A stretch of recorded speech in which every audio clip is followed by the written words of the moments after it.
Okay, according to the clock, it's time to say the Pledge of Allegiance if you're able. I pledge allegiance to the flag of the United States of America and to the republic for which it stands, one nation, under God, indivisible, with liberty and justice for all. Okay, roll call, Madam Clerk. Mayor Pape. Here. Councilmember Shavetta. Here. Councilmember Hands. Here. Councilmember Caldwell. Here. Councilmember Leahy. Here. Councilmember Ryder. Here. Councilmember Silvers. Here. Councilmember Yodridge. Here. Thank you, Madam Clerk. Next item up is public items. Members of the public are encouraged to use this time to make comments about matters that do not appear on the agenda. Comments about items on the regular agenda will be taken up as each item is considered. Please note, individuals making public comments will be limited to 5 minutes. We did have a sign-up sheet. I have Mr. Crone on here, but you're going to be speaking or would like to talk about ADUs, I understand. So that one will come up a little bit later in the meeting. Just don't let me forget. So it doesn't preclude anyone else from coming forward at this time. If anybody has anything else that's not on the agenda this evening and would like to speak to that subject to the council, please come forward now. Don't everybody rush to the podium at once. Okay. I see nobody coming forward. Okay, well, we will close out the public comments at this time, and we'll call Billy forward a little bit later. The next item up is the consent agenda. All items listed under this heading are considered to be routine by the City Council and may be enacted by one motion. There will be no separate discussion of these items unless the council members so request, in which case that item will be removed from the consent agenda and considered separately. We do have 3 items on the agenda this evening. Does anyone want any of those 3 removed? Okay, I see nothing left. All right. Well, I would entertain a motion for that then. Okay, well, Mr. Silvers, go ahead. Mr. Mayor, I'd like to move that the council approve consent agendas numbers 1 through 3. Okay, I have a motion. Do I have a second? Ms. Hands. I'll second that. Madam Clerk, we have a motion and a second. Councilmember Shavetta. Aye. Councilmember Hands. Aye. Councilmember Caldwell. Aye. Councilmember Leahy. Aye. Councilmember Ryder. Aye. Councilmember Silvers. Aye. Councilmember Yodridge. Aye. Motion passes 7-0. Thank you, Madam Clerk. Next item up is the mayor's report. And I get to actually talk about a proclamation this evening, one of my favorite things. And this particular one is special to me because it's dealing with Fire Prevention Week. And some of my favorite people in the world are firefighters. So let me read the proclamation, and then we'll talk a little bit more about it, and I'll present this to the chiefs over there. Okay, whereas the city of Merriam is committed to ensuring the safety and security of all those living in and visiting our city, and whereas fire is a serious public safety concern, both locally and nationally, in homes or where, where people are at the greatest risk from fire, and whereas the 2024 Fire Prevention Week theme, smoke alarms, make them work for you, effectively serves to remind us that we need to take personal steps to ensure smoke alarms are working in every home. Now, therefore, I, Bob Pape, by the virtue of the authority vested in me as the mayor of Merriam, Kansas, do hereby proclaim October 6th through the 12th, 2024 as Fire Prevention Week. I urge all people in Merriam to install smoke alarms in every bedroom, outside each separate sleeping area, and on each level of the home, and to test smoke alarms once a month. Change alarm batteries yearly, and replace smoke alarms every 10 years, per the manufacturer's recommendations, and to support the many public safety activities and efforts of the Overland Park Fire Department during Fire Prevention Week 2024.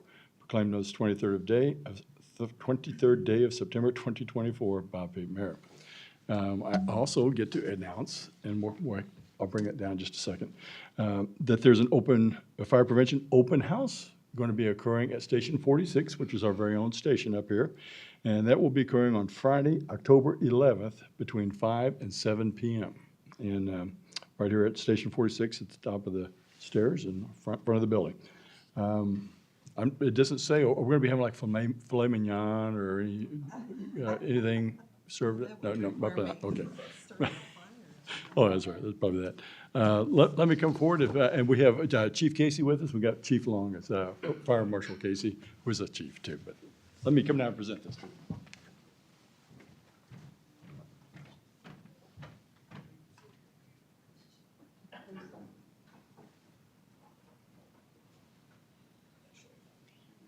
We can stand between you, Chief? Sure. All right. Well, I'd give it to you, Chief, but this is the Fire Marshal over here, and this is his. Excuse me, no, excuse me. The two bald heads confused me there for a second. It was, but all right, Chief Long and Chief Casey. Okay, all right.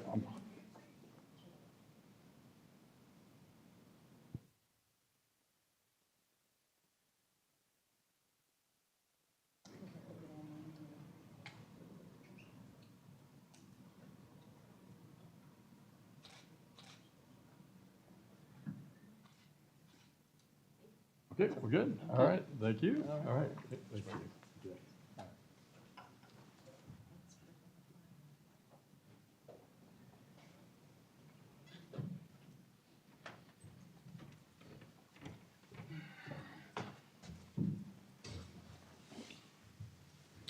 Just kind of as an update, to clarify that, they have smoke alarms now that actually have a 10-year lithium battery in them. So you don't have to necessarily change the battery if you have one of those type of detectors every year.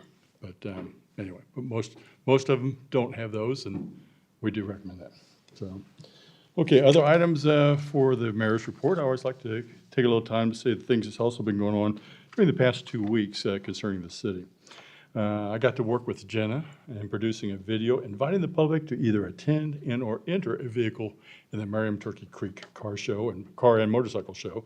Got to put my 2024 Chevrolet Corvette C8 in, and it was the real star of the video because it had its own speaking part, a little throaty sound as I drove off. It made it, but anyway, evidently it must have worked because we had a record-breaking 353, I think, attendees at the event. I got to attend the Johnson County Wyandotte County Mayor's meeting that was hosted by Mayor Tom Stevens in Bonner Springs. Spent the meeting talking about issues that each of our communities are dealing with and about future speakers that we would invite to that meeting. I attended the Northeast Chamber Banters and Beer event at our very own Strips Chicken in beautiful downtown Merriam. Always good to eat with others and to bring others up to speed on what's going on in Merriam. And the fact that you get to eat some good food and enjoy a libation at the same time is always a bonus. I got to a special viewing of the Youth Crisis Center, for those of you that may not have seen that or heard about that. But that was just officially opened up. It's a great facility. Obviously, as it suggests, it's for youth in crisis. It's right across from the Juvenile Detention Center down there. And it provides housing and intervention for up to 3 to 4 days for those youth. And they have both mental health officials down there and teachers and nurses, and they work on addressing all the youth problems that they're experiencing that got them there in the first place before they go back to their families. I and numerous council members either worked and or attended the Turkey Creek Car Show. Congratulations to Director Slocum and all of her staff in our business community and our volunteers and everybody that worked so hard to put that event on. As I mentioned earlier, 353 entries, a record-breaking year. And our thanks go out to the gold sponsors. We have sponsors actually from the business community who give monetarily for the event, and they also give of their time and talent to put that on as well. I and a council member met with Mr. Engel, developing tonight's agenda. We had council members attending the art committee meeting. They're working on where to put the next art project, which is, if you read those minutes, which is available, there's several different locations that have been discussed, and I'm sure they'll pick somewhere nice. I was interviewed by KCTV reporter Samantha Boring about the Merriam Grand Station and the new businesses that are either already started down there or are about to start up. So I kind of gave an overview of the whole project and kind of what the timeline and also talked about the impact of what it was going to be to our community. I attended the Johnson County Mayor's Luncheon. Mission Woods Mayor Robert Teets was our host that day. And again, when us mayors get together, we like to eat and talk about our community. So that's what we did. And that's really about all that I know that went on, unless anybody has anything else that I've missed. But I would like to talk about the upcoming events as well before our next meeting.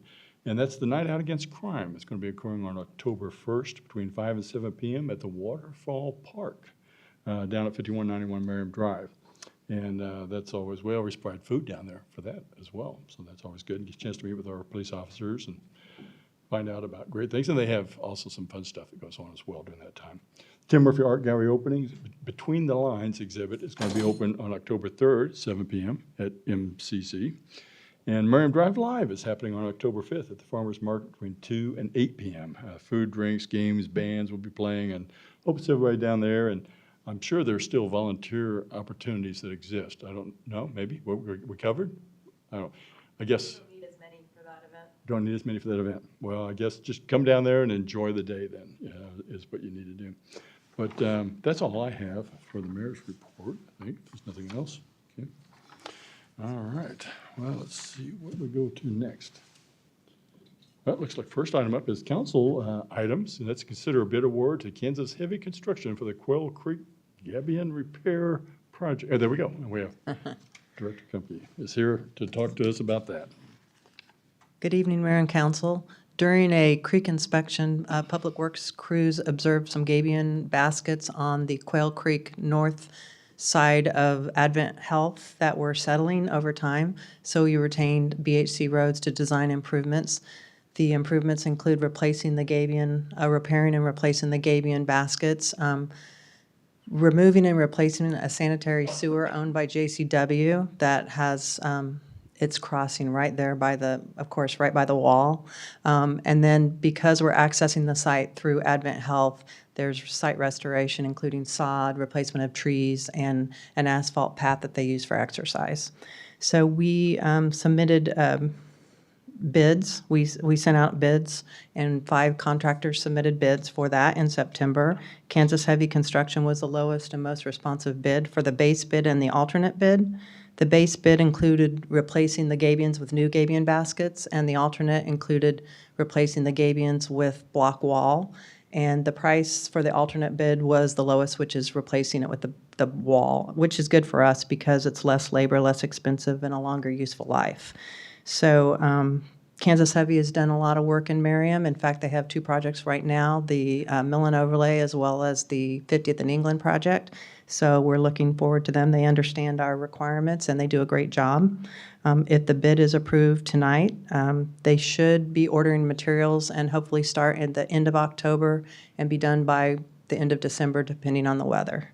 And JCW, they've been a great partner, so they will reimburse us for the replacement of the sewer. And I'd be happy to answer any questions. Does anyone have any questions for Director Kumke? Go ahead, Ms. Hand. I just want to understand how the residents will be impacted that are on the north side there. There's 2 residents, and we've talked to them already, and we'll have to remove their fences and replace those. And there's a couple trees behind the fences that they're good with us removing too. Okay. So far they are, that one of them did notice that it's starting to settle, so they were concerned about it. So they've been really good to work with. Okay. They have not reached out to me, so I'm delighted to hear you've been in contact with them. Thank you. And we'll reach out to them, now that we have the bid, and when we know, the schedule, we'll reach out to them again. And the trees that are on the south side, the Advent Health side, there are an awful lot of them. Are you going to just clear out just a few for access, or? Yes. We told the contractor you can remove anything inside the creek because we really don't like the trees, that have grown up inside. But Advent Health wants us to replace trees on their side of the property. And so we've asked the contractor to really limit where they go in. So we're hoping to only replace 2 or 3 trees there. Okay, and the trail itself is not in very good shape. so- Right. But they wanted us to replace it. The whole trail? Just where we cross. Okay, So we're good. really trying to limit where we come in and, Good, replace that. because the whole trail is not in very good shape. No, and they have plans to improve it in the future, but they wanted us to go ahead and replace what we disturb. Okay, thank you. Any other questions for Director Kumke? Okay, I guess I don't see any other in this particular item. I would entertain a motion from someone. Ms. Mr. Ma- Hands. Mr. Mayor, I move that the council approve a contract with Kansas Heavy Construction for the Quail Creek Gabion Repair Project in the amount of $251,157. Okay, we have a motion. Do we have a second? Okay, Ms. Chandra. Mr. Mayor, I'll second. Okay, Madam Clerk, we have a motion and a second. Councilmember Hands. Aye. Councilmember Caldwell. Aye. Councilmember Leahy. Aye. Councilmember Ryder. Aye. Councilmember Silvers. Aye. Councilmember Yodrich. Aye. Councilmember Shavetta. Aye. Motion passes 7-0. Thank you, Madam Clerk. Thank you. Looks like the next item up is consider approval of a real estate agreement with Dutchess County Parks and Rec, and we have Director Slocum up there. Okay, Hi, I'll turn it over to you. thank you. Good evening, Mayor and Council. Before you this evening is a real estate agreement with Johnson County Parks and Rec. Back in 2004, when we were building the Turkey Creek Streamway Trail, we entered in an agreement with them to help us purchase land to make that possible. They took on the debt for 20 years. And with the agreement that once that debt was paid off, that they would turn the land back over to the city of Merriam. And earlier this year, JCPRD did retire the debt on the land. So now they're looking for us to take that land back and make it part of our official property. So there are several parcels. To make it simple, are you bringing that up for me? Thank you. Just to kind of give you an example and give you a better description. The parcel to the south that is outlined, that is between DS bus lines, and it's the trailhead right there at 55th Street. And then the properties to the north lay between Enterprise Rental Car and the soccer fields at Waterfall Park. For a better understanding of where that's at, that's where is located at, our piece of work. So when we put that piece of work there, we work with JCPRD for their permission because it technically was still their land.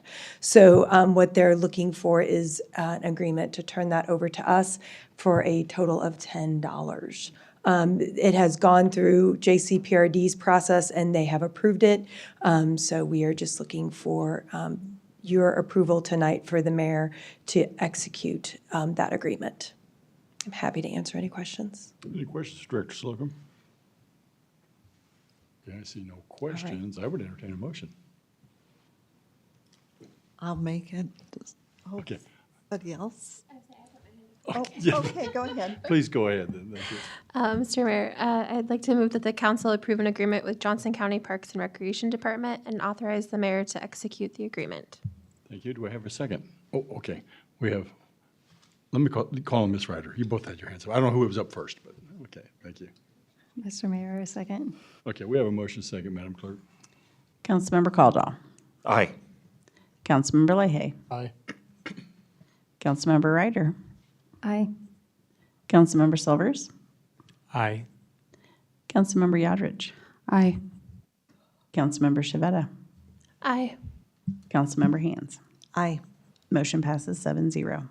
Thank you, Madam Clerk. Looks like next item up is consider an agreement to purchase fleet patrol cars and body cameras. Looks like we have Good evening, Chief Mayor and with Council. Back in 2019, we purchased brand-new fleet and body cameras from a company called WatchGuard. The majority of the cost for that project was paid for in grants. We did not anticipate having to come back to council 5 years later and ask to replace those body cameras and fleet cameras. However, in 2022, WatchGuard was bought out by a competitor, Motorola. And if Motorola had just kept the WatchGuard line and just sold it as a secondary line to their line, I wouldn't be here. However, what they decided to do was buy the product and kill it. And therefore, we are no longer able to purchase replacement parts, cameras, or anything else for our system, forcing us to have to either buy Motorola's complete new system or go out and look for another system in order to keep our system valid. So we have, since 2023, knowing that that was going to be on the horizon, Major Brokaw has gone and done a lot of research. We went out to actually four different companies to do an evaluation of body camera systems, one being Motorola's, Safe Fleet, Axon, and Custom. Motorola decided they didn't even want to participate in the process. Unknown why. But Safe Fleet, Axon, and Custom did provide body cameras and in-car systems for us to test and evaluate, along with their back ends that house the videos and the evidence management system that goes along with that. And after doing all that, it was determined that Axon was the better of the three systems that we had examined for replacement. It was our goal to replace that unit or those units in 2025. We put that money in the 2025 budget, which you all approved a couple council meetings ago. However, Axon has asked us to engage that contract in 2024. They would like to have that contract on their books in 2024 as opposed to 2025. They will not invoice or bill us until 2025. But if we engage that contract in 2024, we are going to be able to save the taxpayers about $57,000 in fees and costs. All we had to do was come up with $15,000 as a deposit to get that order placed. So that's what I'm here to do today, is to ask you for permission to go ahead and engage that contract in 2024 for purchase in 2025. The $15,000 will come out of the Equipment Reserve Contingency Fund. Be happy to answer any questions. Questions for Chief McLaughlin? Go ahead, Ms. I Hanson. do have one. So other local police departments are also using this system? Axon is, yes, we're several agencies in Johnson County, plus the metro area, plus throughout the United States. Axon's a big company. They're also the manufacturers that provide us our tasers, which is almost a monopoly in the United States as far as being able to purchase a taser type product. So they're pretty big. We're not as fearful of them being bought out like the WatchGuard company was. It'd have to be a really big company to buy out Axon at the state they're in. So that's another reason why we decided to go with them. The other products we looked at were very good.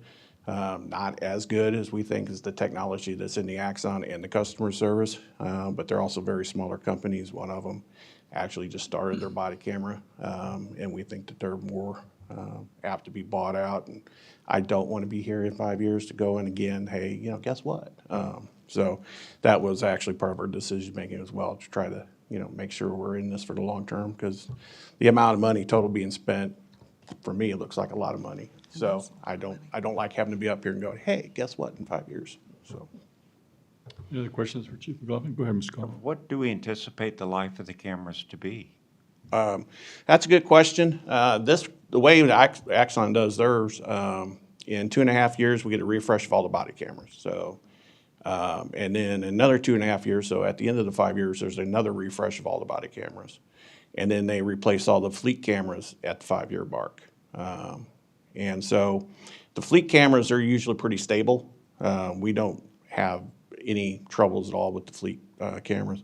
The body cameras are more susceptible to wear and tear, because they're, we're rustling around, getting thrown around with them and stuff like that. We generally lose, and I don't know about the Axon because we haven't had them yet, but generally we ended up having to repair or replace roughly 5 cameras a year. At the end of the 5-year contract, we're responsible for paying for those outright, but we budget for that kind of care and maintenance. During the course of the 5 years, we break one, we send it in, they replace it for free. It's part of our contract. I was just, with this type of technology, it would seem like in 5 years they're going to be obsolete, but Well, that's why they That's the refresh you refresh at the part. end of the Okay. 5 years, so they give you the most up-to-date technology. And then at some point after that 5 years, we re-engage with Axon, if we want to start doing that whole process over again, but that's up to us when we decide to engage in that, so. so you'll be back. I may be back depending on how long ago it is, but I'm not going to be here forever, I'm getting kind of long in the tooth here, so, Go ahead, Mr. Silvers. What kind of contingency and quantity of cameras are we going to get? Obviously, you would want some backups. Yeah. Yeah, we'll have extra cameras. So we have 11 of the fleet cameras that's going to go in all of our vehicles, and then we'll have purchasing 35 body cameras, and they give us an extra one on top of that, so 36. So we'll have plenty of cameras, and we'll have a few extras as well. Perfect. Thank you. Go ahead, Mr. Leahy. Does the contract with Axon also include all the data storage? Yes, storage is included in it. How long is that storage kept? It depends. So 90 days is our default. We keep videos for 90 days if they're not marked for anything, i.e. a case or whatever. Then videos are kept according to what the statute of limitations for the case are. Some videos are kept forever if they're like associated to a homicide or something like that. Once the case has been disposed of by the courts, then those videos can be deleted. Thank So you. it just varies. Any other questions for the chief? Okay. Well, any chance that Axon might buy out Motorola or? No comment? No comment, okay. All right, I would entertain a motion. Oh, Looks sorry. like you Oh, might no, have Wait a it. minute. No, what, he wants to talk about ADUs. Or do we have somebody else who wants to talk about this? somebody else. Yeah, come on forward, sir. If you want, Sorry. would you like to speak to this topic? Yeah, you're back. Give your name and address for the record as you remember. Rick Thank you. Stripling. You need anything else? And your address, sir. 5906 Perry Avenue, Thank you, Mr. Chairman. Merriam, lovely Merriam, Kansas. I got out of Shawnee. I just have a couple questions for you, Chief. Is there a local vendor here that takes care of the Axon? Because according to the brochure I read, they're out of Arizona. Is there like a local shop where you can get your stuff locally? Ship it, Everything's shit. Well, it's like custom. I put the first custom system in. Yeah. You had to go to Chanute to get everything. And I didn't know if this was gonna be the same, or if you had people that can work on your camera systems here, or do they have to come in from Arizona? No, in the initial setup, they'll come in to do the initial setup. Any maintenance or anything like Anything that? like that, we'll just ship it. If we have a camera that goes down, you ship it, they ship it. So they giving you extra cameras for the cars and stuff like that? Yeah, Mr. What I want. Stripling, I've been advised by our city attorney that we're not to be discussing all this. at this Oh, point, I'm so sorry. I just trying to go make sure I got the same thing that I was reading Gotcha. about. so. No, I understand. I Okay. apologize. I should have known that, so.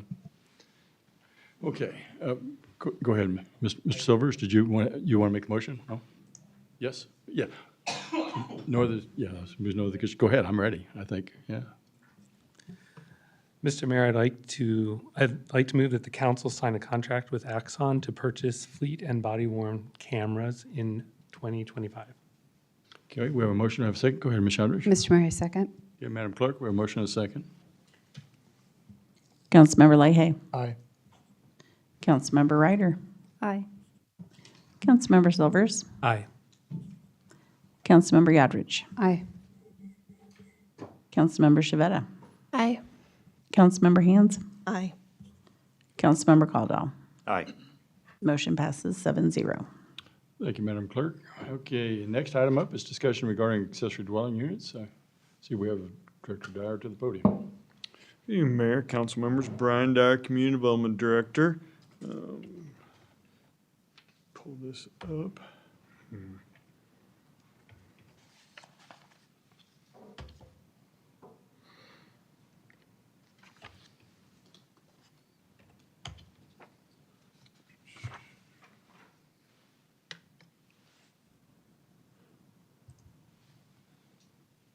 See, we have a presentation on accessory dwelling units. This is in response to council's interest in ADUs and getting more information for the potential and possibility of requesting the planning commission to review the creation or draft ordinances to allow for ADUs in the city of Merriam. So exactly what is an accessory dwelling unit or an ADU? Well, Merriam, like the vast majority of communities in our R1 single-family zoning, or all our single-family zoning, allows 1 unit per lot. That's kind of one of the very basic tenets of single-family dwelling zoning. And so an accessory dwelling unit is another unit that would be on that single-family lot, but it would be an accessory to the primary structure, much like we have accessory structures like sheds, garages, child playhouses, and things like that. So instead of a shed, it would be a dwelling unit. So up on the screen, there's examples of ADUs. Top left is an attached ADU. That's the little blue box there. That's where someone has taken an existing single-family home and they have added on another dwelling unit to it. The one on the top right, that's a detached ADU. That is probably what most folks, when they think of ADUs, that's probably what they see in their mind's eye. They see a separate dwelling unit that is smaller than the primary building, that is not attached to the primary building. So that's kind of what most folks think about when it comes to an ADU.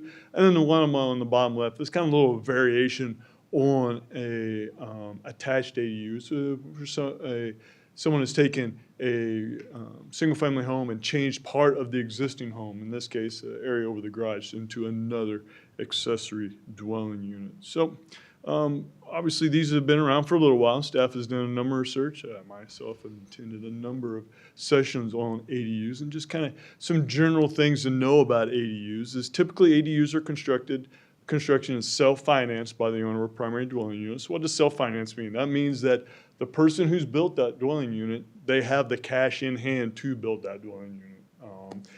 Construction of an ADU, while it's cheaper than constructing a typical single-family home, there's still a lot of fixed costs that go into that. With all those fixed costs, it's just providing the infrastructure to it. Even though this unit may be half the size of a regular home, it's still probably typically not half the cost to construct that home. So a lot of times the loan-to-value ratio on those aren't very good, so it's kind of difficult to get loans for to construct an ADU. And that kind of leads into the second bullet point. So typically ADUs are constructed by the primary dwelling unit's occupant for provide housing for a relative. You know, a lot of times folks have elderly parents that they want to provide care for, or actually maybe a child that needs care, but yet still their own unit to live in. So that again is typically what most folks are finding, that the reason an ADU is constructed. And kind of keep that second bullet point in mind as we go for the next slide. And then the last one, this isn't surprising. It's fewer requirements for ADU construction really is one of the main factors into promoting and encouraging folks to build accessory dwelling units. So obviously we do research and talk to our neighbors to see what they're doing in the ADUs. So the communities listed up here are ones that have regulations for ADUs. If they're not listed up here, we couldn't find that they allowed ADUs. So real briefly, unincorporated Johnson County, they are allow ADUs in lots that are 2 acres or larger. Overland Park, ADUs are allowed in only one zoning district. Lenexa restricts them to large lot zoning districts. Prairie Village requires that the property owner occupy the primary dwelling and a family owner occupy the ADU. That kind of gets back to that bullet point in the previous screen there. And it also requires ADU be attached to the principal dwelling. And the city every 3 years reviews all those requirements for that ADU to make sure they're in compliance. Roland Park, again, kind of back to that, property owner must live in the property and requires planning commission and city council approval, a special use permit for the ADU. And then the last two, Olathe and Westwood. Their regulations are probably the most straightforward, particularly Olathe's. Very straightforward regulations, easy to understand and implement. So we talked to both those communities, and Westwood, since they've implemented ADUs, they've seen about 4 ADUs constructed. Primarily, they have been for short-term rentals, and then Olathe, over the last 2 years, they've issued 2 permits for ADUs. So again, kind of as I started this conversation, the conversation was, whether or not City Council would like the Planning Commission to look at drafting ordinances to allow ADUs. Some points to consider if we did go forward to that. Kind of the first 2 bullet points really aren't up for consideration. They're things that would need to happen. A detached accessory dwelling unit would have to have separate utility connections, both from utility providers, primarily Water One and Johnson County Wastewater, and also on the building code side. It's very difficult, if not extremely prohibitive, to just simply take a detached ADU and plumb right into the existing sewer and water lines. So that would be a requirement. And then also, if it is an attached ADU, so if it's part of the primary structure, it's going to have at least a 1-hour firewall separation between the primary dwelling unit and the ADU. And then just some other ideas and other considerations is we have an option of attached or a detached ADU. If you remember one of those slides I showed, kind of show the different ones. I will say from staff's perspective, the attached ADU, those are the inquiries that we get, again, probably 1 or 2 a year, of folks wanting to do an attached ADU. Maybe they're building a new home and they want to have another unit on there, or they have an existing home they're doing a major renovation on that they have, would like to put another unit on there. So the attached ADUs, again, 1 or 2 a year, but those are by far the those are the majority of the inquiries that we receive on those. Then also just some other things, ADUs be allowed by right in a single-family district, would an ADU be on the same lot or parcel as a primary unit? Would you require a relative to live in the ADU? Again, that's kind of back to Prairie Village. Can an ADU be a short-term rental? Again, we just went through, had short-term rental regulations, so these are questions that other communities are having when they deal with these things. Can a primary dwelling unit and an ADU both be rental units, i.e. would a property owner have to live in one of these units, or can they simply lease both of these units? Parking requirements and access requirements, ADU maximum size. There's obviously a minimum size kind of set by building code, but then there's also a maximum size to make sure the unit stays as a accessory, doesn't get larger than the primary unit. And then ADU setbacks. Again, kind of back to the accessory structure argument, an accessory, like an accessory shed, they can be within 7 feet of a rear property line, but a setback for a home is 25 feet in R1. So would an ADU, would it go with would you have to do it per the primary residence setback of 25 feet or a setback of 7 feet? Again, these are all things that if we were to look at doing an ADU regulation, these are all issues that that the ordinance would have to address or not address. So kind of wrap it up, get back to what originally brought this conversation of just have a discussion of the council. What would the council like to do next? I mean, obviously the option is to take this information, request staff to provide more information, or stop here at this point in time and say, no, this isn't the time to consider ADUs, or to direct your planning commission to begin the process of drafting ADU ordinances for the purposes of having a public hearing at the Planning Commission. So that, I'd be happy to answer questions that the city council may have. Okay, go ahead, Ms. Sanders. Are we going to hear public comment before a discussion or after? I think we would have our discussion, and then we'll have the public comment following that before we take the vote. Public comment should be made to the governing body, not to staff. Right, but that is after we've had our discussion with the director. Our general practice. Yes. And then also, please remember, the public hearing, the real official public hearing, would be at the Planning Commission. Planning Commission. Yep. At which point they would be able to speak to the Planning Commission. And at that point in time, there would actually draft ordinances for folks to respond to. Gotcha. Thank you. Okay, did that finish your question? I guess my follow-up question would be, can you move back to the slide of points to consider? I think that's a good place to start discussion. Okay, go ahead, Mr. Silvers. So I feel like all your bullet points are very self-explanatory, but I did have one question in regards to utilities, because I think it could be somewhat prohibitive when it comes to sewer. So if you do, say, a detached unit, can the sewer, from what I think you already said, I think I know the answer, but can the sewer be connected to the home's sewer? So it has to have its own, which could basically cost people out from being able to do this, because we all know that that's very expensive. It is. Other questions for Director Dyer? Oh, go ahead, Ms. Sanders. In anticipation of this, I was also looking at Kansas City, Missouri's ADU regulations.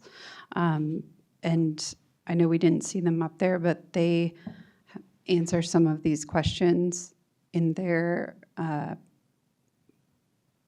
regulations. And they actually say that the owner must reside in one of the two units. If they were to rent one or both. So they say if you're going to rent one or do an STR in one, you have to remain in both. They don't allow STRs in one, personally, which I disagree with. I feel like if we have an STR policy, we should include that in the umbrella of what we're doing, because that, again, to what Jacob has previously said, and I won't speak for you, but we already have that policy in place, and if it were to fall within the policy of what we're doing, that would take away a business opportunity from someone. And then I thought I saw a question on there about allowing only relatives to live in ADUs. And that's an example of Prairie Village, if I remember correct. And it's also not just Prairie Village, but other communities throughout the nations, when they do ADUs, will also put requirements very similar to that. Right. My question is, how do we define a relative? So, so from staff's perspective, a lot of these things also become into, as you probably have heard from me before, staff wants to have regulations that are enforceable. So staff has real questions of things like that. Right. And so we have real questions about just exactly those types of issues. We would find that extraordinarily difficult, if not impossible, to enforce. Okay. Lovely to hear that. And I think that may have covered it. Oh, and then parking feels, I mean, we have enough issues with space and parking in our city. And I feel that like that, touching that is something that feels too difficult and enforceable when I think about enforcing things as well. I'm not a fan of parking minimums regardless. So that's where I sit on a lot of these things. I'm thinking about the LA version of a casita or something like that, where you have this little, guest house or pool house or something like that that neighbors can visit or you could rent out. And I know it isn't a silver bullet to housing affordability in Kansas or in the metropolitan area, but it does provide relief for people, and it can be an option. So I'm done. Any other questions, Director Doug? Go ahead. Are you looking for direction on some of these issues at this time? Actually, what staff is, what staff's preference would be, if the council wants to move forward with this, if any of these issues, as Councilmember Yodridge, if there's any of these issues that you really have a strong feeling for, yes, but if not, what we always try to do, what staff tries to do, and what the Planning Commission does, and the Planning Commission and City Council do a fantastic job of, is having that communication back and forth so that the the Planning Commission doesn't go down a path that you aren't gonna. So don't say you need a response for any or all of these issues. Just if there is one of these hot button topics of, hey, yeah, we don't want ADUs to be STRs, it'd be good to hear that. Again, if there's making an assumption that there's going to be a desire to go forward. My thought, I'm supporting doing the ADU thing, but I don't think both of them should be rentals. If one of them's a rental, it can be an STR, just let the normal rental but I don't think having two rentals in one property would be appropriate. That starts to feel like a duplex. Ms. Shveta, go ahead. Yeah, I don't really have a response to any of this, but I've had a lot of residents in Ward 4 ask about converting their garages. And I'm just curious how that could, how that could, and I know I'm talking about building code, but I'm just curious. Would be, Is that opening I will go another? out on a limb and say they would probably be better off starting from scratch. Okay. Yeah. I was just curious just because I've had so many ask about it. Because those garages were never built to be habitable. Understood, but in our, in our building code, you have to have a garage if your house was built after a certain date. And so a lot of them are trying to turn, them into apartments for family members. So that's just why I was curious. So you're exactly right.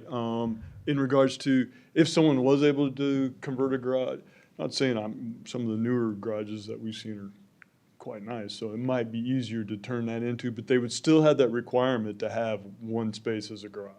That requirement still be in place. So, i.e., if they turned a garage, detached garage into an ADU completely, they'd have to find a garage space somewhere else, like add on one-car garage to the existing primary structure.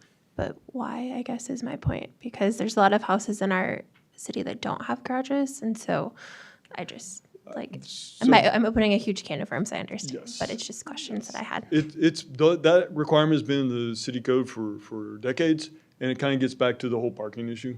Make sure that there's enough off-street parking, because that is one of the complaints that we get is about on-street parking. Okay. Go ahead, Mr. Silvers. So I kind of want to continue my conversation I had earlier and just had a question about the utilities. And the reason I ask is this is an issue I brought up a couple times about what I was referring to as like mother-in-law suites. But it seems to me like if, it's going to be expensive regardless to build, especially a detached. And then if they have to have their own utilities, including sewer, in my mind, it becomes an issue of those who have and those who have not. So if you don't have the money to connect a detached building, or I'm not sure if the attached one still has to have its own No, utilities. attached would not. Okay. I just didn't want to prohibit anyone who had family members that they had to take care of but needed a separate space from being able to take advantage of this because it came down to whether they could connect to the sewer. So again, that kind of gets back to the comment that the inquiries that we get are mostly for attached. And that's one of the, there's a number of reasons, but that is one of them right there, is the utility connections. Yep. Mr. Leahy, did you have a question too? I just wanted to say that I agree. I think we should direct planning to put together an ADU policy. I think, you summed it up pretty early on in one of your earlier slides that the fewer requirements are more prone to encourage their development. I think we have a short-term rental policy. There's no reason to go above and beyond for this. And everything else I think you spelled out, it sounds like you're on the right track to make them as attractive as we can for people who want to exercise this option. Any other questions Just, at this point? I want to add the comment that I too think we should go ahead and ask Planning Commission to come up with appropriate policy. And I don't have a whole lot of hot buttons. I am curious because I can think of one space over on Lowell that appears to have been built sort of as an ADU. Do we have anything that's grandfathered in that's similar to?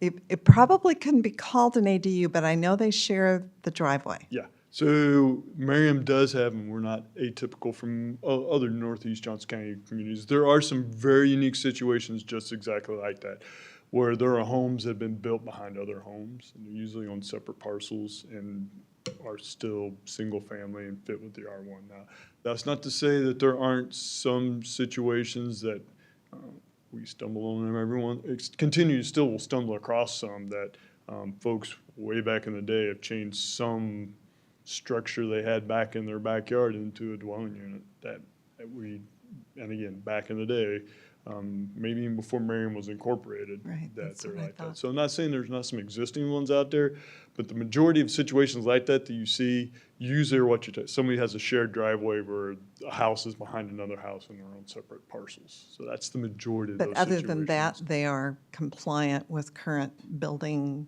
ordinances and codes Know about building about code, but zoning sharing code, yeah. utilities and that sort of thing. Don't know the answer to that. Okay, That would be a Johnson County wastewater okay, question. Don't know that answer. thanks. Okay, Mr. Leahy. Oh, this way, Ms. Shredder. Yeah, I just had another question. I'm supportive. I don't know if that was clear, but I am.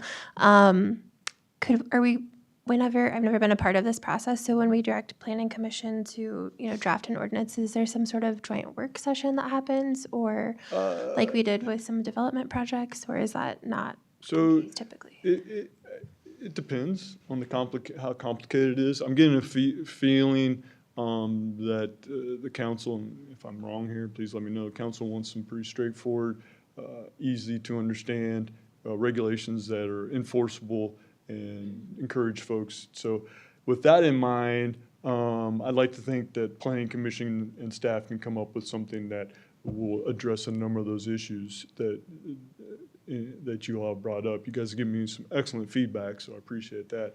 So in this case, probably not, but if there comes up a situation where we bring you an ordinance that is completely, night and day difference, then yeah, we could definitely set up a study session. We've done things like that. A number of years ago, and not to belabor too long, a number of years ago, staff had a raft of regulations that need to be changed in our zoning code. So we had a big work session to go through all of those, and it was a gamut of things. So that's an example where it was. But again, I'm thinking maybe not for this situation, but if it needs to, yeah, the planning commission is always open. I trust them all. I didn't mean it that to be not. I trust that them. I was just curious if there was any process. Okay, Mr. Leahy. I did want to add one thing that I think is important to point out, that when we talk about housing affordability in our community, that this will allow people to downsize and live with family or live on site with family. And it's a housing type and scale that nobody builds anymore.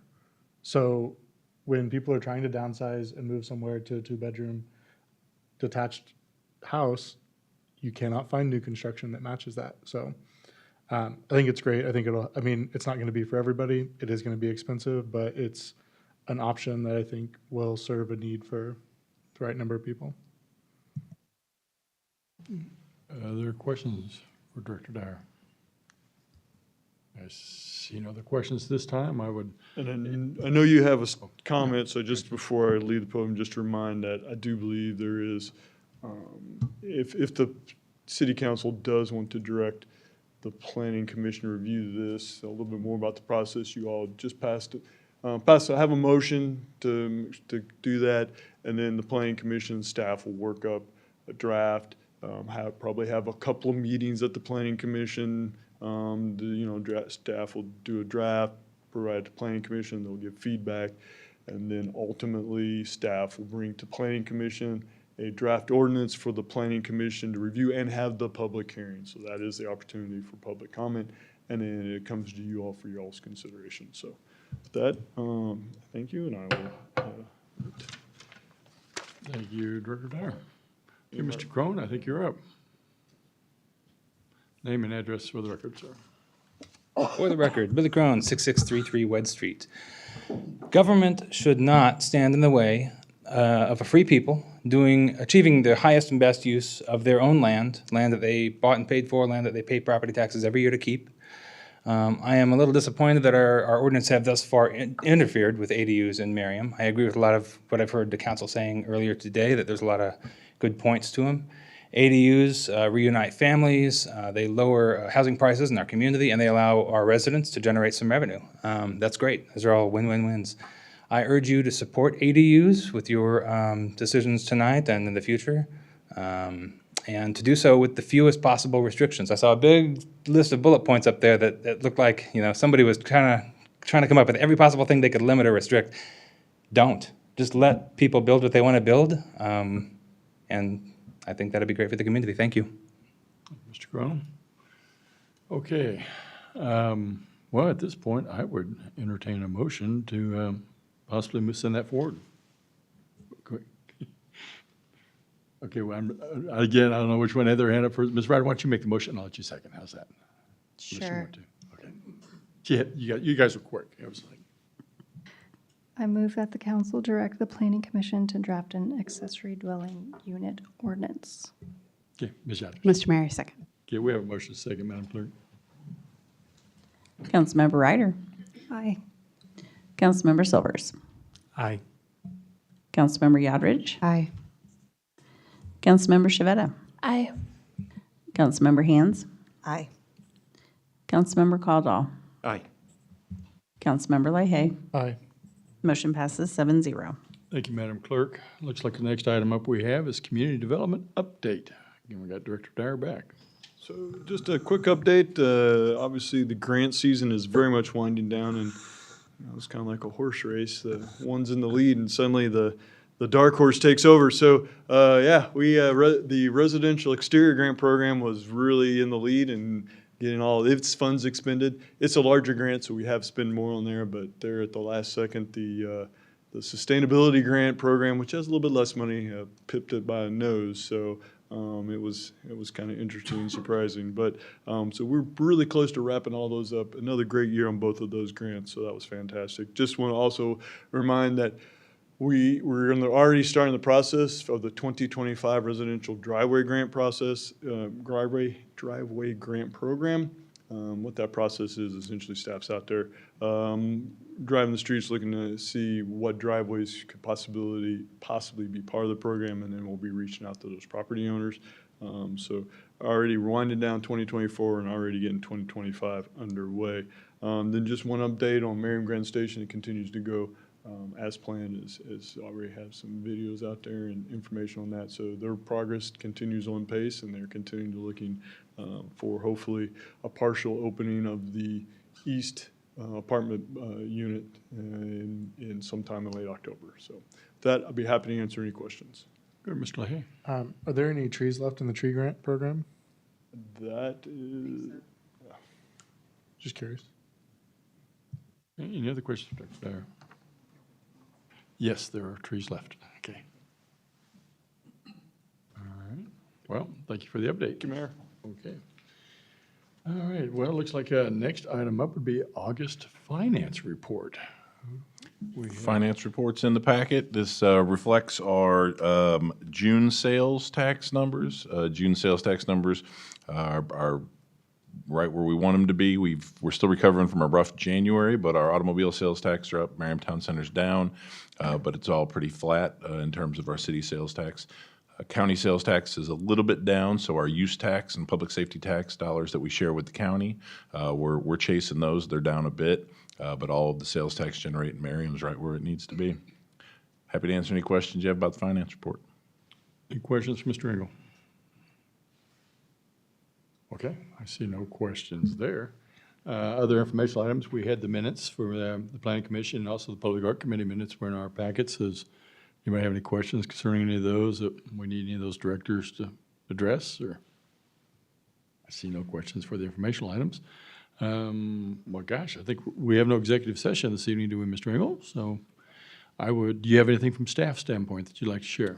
Just echo your comments about the car show. Fantastic event. Want to thank Julie for coordinating all those volunteers. She does a great job with that, as well as our Park and Rec staff and all of our volunteers. Also want to give a shout out to our facilities folks who had to deal with our burst pipe on Thursday up in the South Lot, and our fire department who were there at the ready to make sure that we were safe with our sprinkler system down. But a good job to staff on recovering from that and getting us back open by Friday morning. Other than that, happy to answer any questions. Any questions for Mr. Engel? Gosh, I see no other additional questions. I would entertain a motion this evening. Go ahead, Ms. Shadrich. Mr. Mayor, I move that we adjourn. We have a second for that? I will second that. Oh, yes, Ms. Hands. We have a motion and a second, Madam Clerk. All in favor? Aye. Meeting's adjourned.